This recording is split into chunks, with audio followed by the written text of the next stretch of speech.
Hello friends, welcome to my first video বানানোর ইচ্ছে অনেক দিনেরই ছিল, কিন্তু যাই হোক কোনো কারণবশত বানানো হয়নি। আজ আমি যাচ্ছি ট্রেনে করে একটা জায়গা, খুব স্পেশাল একটা কারণে।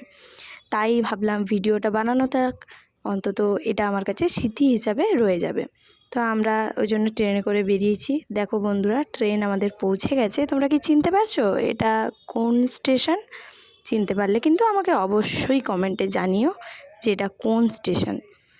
দেখো, দেখতে দেখতে আমাদের স্টেশন প্রায় চলে এসেছে। আমরা নেমেও পড়েছি স্টেশনে। হ্যাঁ, বুঝতে পারলে আমাকে জানিও। তবে আমি বলে দিচ্ছি, এটা হলো হাওড়া স্টেশন। হ্যাঁ, দেখে তো এখন বুঝতেই পারছো যে এটা হাওড়া স্টেশন। আমরা হাওড়া স্টেশনে পৌঁছে গেছিলাম। হাওড়া স্টেশনের পাখাগুলো কিন্তু ভীষণ দেখার মতো, এই জন্য আমি বারবার জুম করে করে দেখছিলাম। এই দেখো, স্টেশন থেকে এবার বাইরে বেরিয়ে গেলাম। এবার আমরা যাব আমাদের গন্তব্যস্থলে। কিন্তু যাওয়ার আগে একটা জিনিস, আমার বৌদি এসছে আমার সাথে, আমার দাদা, আর সঙ্গে আছে আমার দাদা বৌদির একমাত্র ছেলে। কাজের সূত্রে আমি কলকাতায় দু একবার গেছি, তো লঞ্চেও আমি চেপেছি, কিন্তু আমার বৌদির এটা ফার্স্ট টাইম, তাই ওরা সুপার এক্সাইটেড ছিল। কিন্তু লঞ্চে চাপার পর একটা ঘটনা ঘটে, যেটা আগে যে আমি তোমাদের দেখাবো। দেখো এখন গঙ্গাতে কত দূরে জল নেই সেরকম। এবার আমরা লঞ্চে চাপার জন্য এগিয়ে যাচ্ছি। লঞ্চে চেপেছি। লঞ্চে তো প্রথমত ভীষণ ভিড়, সেরকম দাঁড়ানোর স্পেসও পাইনি। আর প্রচণ্ড গরম ছিল সেদিনে, যেদিনে আমরা গেছিলাম। সেই জন্য দেখো প্রচণ্ড ভিড়, আর তার মধ্যেও আমরা ভিডিও করছিলাম। আমরা যেদিকে তাকিয়েছিলাম তার অপোজিট সাইডে সবাই তাকিয়েছিল, বুঝতে পারছিলাম না কি হচ্ছে। তারপর হঠাৎ আমাদেরও চোখে পড়ে সবাই দেখানোর পরে যে আসলে অ্যাকচুয়ালি ঘটনাটা কি চলছিল সেই সময়। তো দেখো, এই যে আমরা আমাদের মুখ দেখছিলাম, আমরা বুঝতেও পারিনি তখন যে সবাই কি নিয়ে আলোচনা করছে। আমরা হাওড়া ব্রিজ আরে চারদিকে ছবি তুলছি, তখন হঠাৎ চোখে পড়লো যে ওই দূরে দেখতে পাচ্ছ জলটা, ভালো করে লক্ষ্য করো, দেখতে পাবে দূরে গঙ্গায় দূরে জল আসছে। দেখো, ভীষণ ভয় পেয়ে গেছিলাম এই মুহূর্তে। দেখেছো কি পরিমাণ জল আসছে? আমি অনেকবার লঞ্চে চাপলেও এই ঘটনা আমার লাইফে ফার্স্ট টাইম। তো ভয় তো অবশ্যই লাগছিল, তবে দেখাতে প্রচণ্ড ইন্টারেস্ট ছিল। বাপরে, দেখেছো?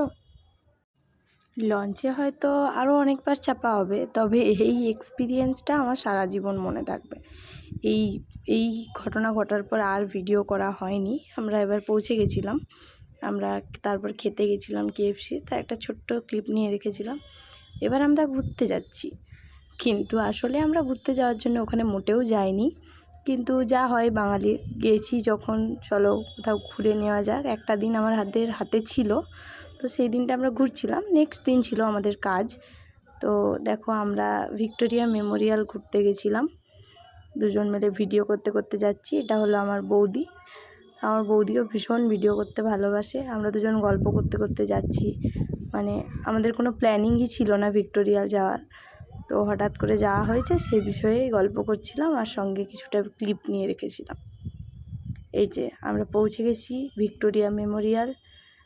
দাদা টিকিট কাটতে গেছিলো, তো দাদাকে দেখানো হয়নি। দেখো, কিছুটা ফুটেজ নিয়ে রেখেছিলাম বাইরের। এবার টিকিট নিয়ে এলেই আমরাও যাব ভেতরে। বললাম না, প্রচণ্ড গরম ছিল সেদিনে, খুব ঘেমে যাচ্ছিলাম। পাশের লোকটা কিন্তু আমার দাদা না, ও জাস্ট পাশ থেকে যাচ্ছিল। দেখে মনে হচ্ছিল আমার দাদা। ফুটেজটা দেখার পর আমিও অবাক হয়ে গেছিলাম। দেখো, আমরা চলে এসেছি ভেতরে। সেদিনে কিন্তু ভিক্টোরিয়ায় অনেক ভিড়ও ছিল। এই যে ভিক্টোরিয়ার ভেতরের কিছু ফুটেজ আমি তুলেছিলাম। আমারও ফার্স্ট টাইম, আমি কলকাতায় এলেও এই প্রথমবার আমি ভিক্টোরিয়ায় ঢুকেছি। ভালো লাগছিল প্রচণ্ড। রানীর বাড়ি, রানীর ছবি দেখছিলাম আর ভাবছিলাম যে তিনি একদিন এত বিশাল বড় বাড়িতে ছিলেন। ভীষণ ভালো লেগেছে এই জায়গাটা। এই যে বাড়ির কিছু স্ট্রাকচারের ছবি দেওয়া আছে, যে বাড়ি তৈরি হওয়ার আগে কীরকম ছিল। এরপর তেমন একটা ভিডিও নেওয়া হয়নি। এটা হচ্ছে তারপর দিন, যেখানে আসার জন্য আমি কলকাতায় এসেছিলাম। এই যে একটা ফ্ল্যাট পাশে, এই ফ্ল্যাটটা কারণে দেখাচ্ছিলাম, ওটা পরে বলবো। তো এটা একটা cafe, the off beat cafe. এই ক্যাফেতে আমাকে ডাকা হয়েছিল কারণ হচ্ছে সান বাংলা লাখ টাকার লক্ষ্মী লাভের সিজন 2 এর গ্র্যান্ড ওপেনিং ছিল সেদিনে। তো আমি সিজন 1 একটা এপিসোডের উইনার ছিলাম, যার জন্য সেদিন আমাকে ডাকা হয়েছিল। অ্যাকচুয়ালি আমাকে নয়, সব যারা সিজন 1 উইনার ছিল তাদের সবাইকেই সেদিনে ডাকা হয়েছিল। একটা মিডিয়া বৈঠক ছিল সেই জন্য। চলো, এই দেখো আমি এবার ক্যাফের মধ্যে যাচ্ছিলাম। আমি আগে এরকম কোনো ক্যাফেতে যাইনি, যার জন্য জায়গাটা আমার ভীষণ ভালো লেগেছে। আর ওই যে গরম, সব সময় ঘেমে যাচ্ছিলাম। এবার আমাদেরকে উপরে চলে যাওয়ার জন্য বলছিল। আমরা প্রথমে যে নিচে বসেছিলাম, তো আমাদেরকে ডাকতে এসেছিলো। এই যে আমার পাশে আরও উইনার যারা, তারাও এসছে। এটা আমার বৌদি।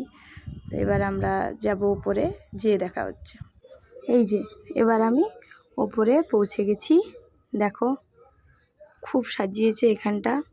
এরপর তেমন একটা ফুটেজ নেওয়া হয়নি, কারণ সমস্ত প্রোগ্রামটাই আমি ফেসবুক লাইভ করছিলাম। এবার সব প্রোগ্রাম মোটামুটি শেষের দিকে সুদীপ্তা দি বাইট দিচ্ছিল মিডিয়াকে।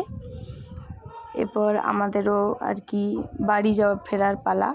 সমস্ত অনুষ্ঠান শেষ, খাওয়া দাওয়া হয়েছে, সেগুলোর ফুটেজ নেওয়া হয়নি। চলো এবার বাড়ি যাওয়া যাক। ক্যাফে থেকে আমরা বাইরে যাচ্ছিলাম। সুন্দর অনুষ্ঠান হয়েছে, শেষ হয়েছে অনুষ্ঠান। এই যে ক্যাফে থেকে আমরা বেরোচ্ছিলাম। চলো বাই ক্যাফে। এবার আমরা যাব হাওড়া, তারপর ট্রেন, তারপরে বাড়ি। এই যে প্রচণ্ড গরমের মধ্যে ড্রেস চেঞ্জ করে। আর আমি একটা জিনিস সুবিধা ছিল যে ট্রেনটা কোনো ভিড় ছিল না, প্রচণ্ড ফাঁকা ছিল। সুন্দর আমরা ট্রেনের মধ্যে বাড়ি এসেছি। চলো তাহলে আজকের মতো ভিডিওটা এখানেই। যদি সম্ভব হয় হয়তো আবার ভিডিও বানাবো। যদি ভালো লাগে লাইক, কমেন্ট অ্যান্ড আমার চ্যানেলটাকে প্লিজ সাবস্ক্রাইব করে আমার পাশে থেকো।